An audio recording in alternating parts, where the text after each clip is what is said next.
Well, we are monitoring the situation in Candler County. That's where heavy rains have actually washed away roads. These photos were posted by the Candler County Sheriff's Office. They say a driver ignored the flood warnings, ran off the road and got stuck in that high water. Someone had to call 911 for help. Good news, the driver's okay, but deputies say the person happened to be intoxicated and ended up arrested.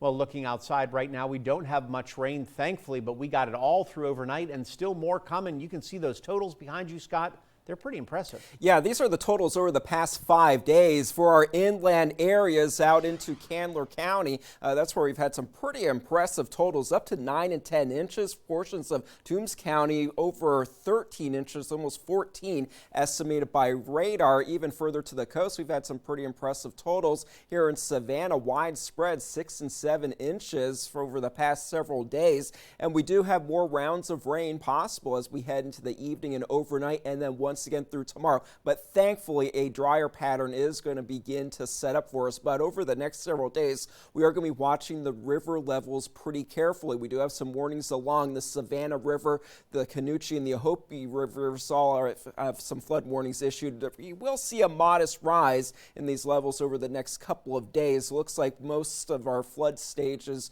or we will reach flood stage at most of the river gauges in our area, but we aren't going to be getting to major flood stage. So that's some good news there at least. So definitely be careful and be aware of those water levels rising over the next several days. Live scan on Viper radar quite a bit drier than where we were over the weekend and certainly for this morning. We do have some heavier rain further inland. Places like Bullitt County and Tuscarawas County, those showers are starting to dissipate, at least those heavier ones, but more activity is beginning to set up with that moisture still flowing in from the south. Now in the southwestern part of the area out into Jeff Davis County, southern Montgomery County, we do have some pretty heavy rain. So also a flood advisory has been issued because that soil is becoming more saturated. We're seeing rainfall rates in excess of 2 and 3 inches per hour. More moisture is surging northward. We have an upper level feature over the mid-south. That's what's helping to draw in that extra moisture from the Gulf, leading to those high rain chances and high rainfall rates.